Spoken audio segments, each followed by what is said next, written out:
بسم اللہ الرحمن الرحیم۔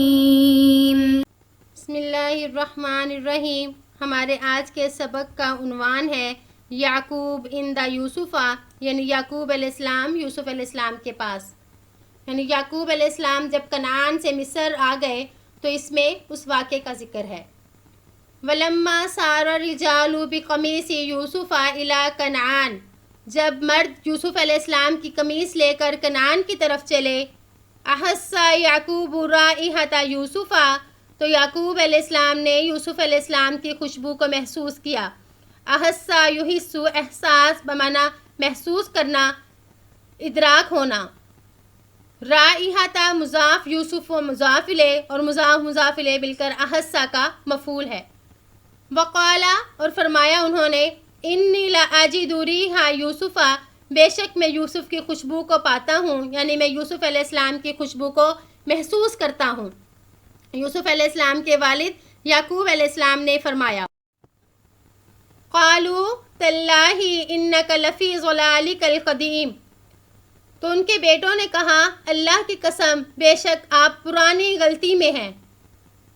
ولیکن کان یعقوب صادقا، لیکن یعقوب علیہ السلام سچے تھے۔ کانا فعل ناقص، یعقوب اس کا اسم ہے اس لیے مرفوع ہے، صادقاً اس کی خبر ہے اس لیے منصوب ہے۔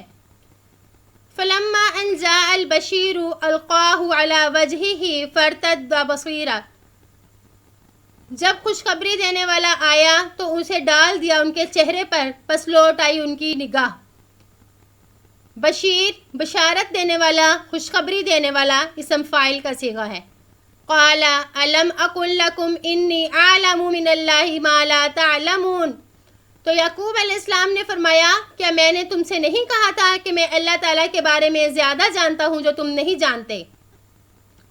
قالوا یا ابانا استغفر لنا ذنوبنا انا كنا خاطئین، تو انہوں نے کہا اے ہمارے والد صاحب ہمارے لیے بخشش طلب کیجیے ہمارے گناہوں کی، بے شک ہم خطا کاروں میں سے تھے۔ استغفر یستغفر استغفارا، باب استفعال سے ہے، بخشش طلب کرنا یا بخشش چاہنا۔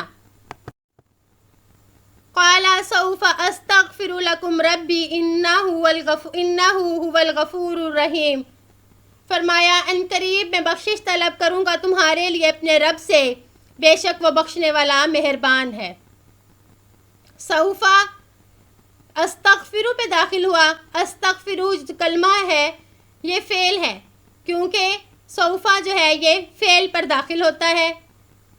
وَلَمَّا وَصَلَ يَعْقُوبُ إِلَى مِصْرَ اسْتَقْبَلَهُ يُوسُفُ، اور جب یعقوب علیہ السلام مصر میں داخل ہوئے تو یوسف علیہ السلام نے ان کا استقبال کیا۔ وَلَا تَسْأَلْ عَنْ فَرْحِهِمَا وَسُرُورِهِمَا، اور نہ پوچھئے ان کی خوشی اور ان کی فرحت کا۔ وَكَانَ يَوْمًا مَشْهُودًا فِي مِصْرَ وَكَانَ يَوْمًا مُبَارَكًا، اور وہ دن قابل دید تھا مصر میں اور وہ دن بابرکت تھا۔ مشہوداً اسم مفعول کا صیغہ ہے بمعنی قابل دید، یعنی وہ دن دیکھنے کے قابل تھا جب یعقوب علیہ السلام کی آمد ہوئی تھی مصر میں۔ رفع یوسف ابویہ علی العرش ووقعوا کلہم سجدا لیوسف، بلند کیا یوسف علیہ السلام نے اپنے والدین کو عرش کی طرف اور وہ سب کے سب گر پڑے یوسف علیہ السلام کو سجدہ کرنے میں۔ یوسف علیہ السلام کو یہ سجدہ تعظیمی سجدہ تھا اور پہلی شریعت میں یہ سجدہ جائز تھا، لیکن شریعت محمدیہ میں یہ تعظیمی سجدہ بھی حرام ہے۔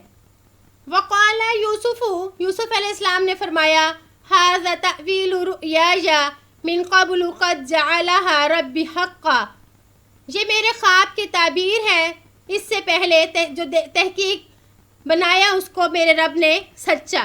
جعل یجعل جعلا بمانا بنانا، یعنی میرے خواب کو اللہ نے آج سچا کر دکھایا۔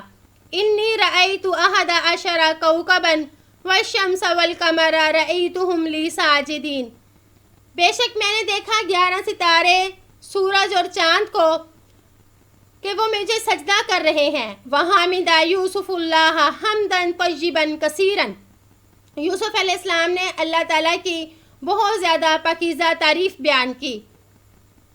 حمدن مفعول مطلق ہے، اس لیے کہ یہ فعل حامدہ فعل کا ہی مفعول ہے، اور جو ایسا مفعول جو اسی فعل سے آئے، اسی فعل کا مصدر ہو، اسے مفعول مطلق کہتے ہیں۔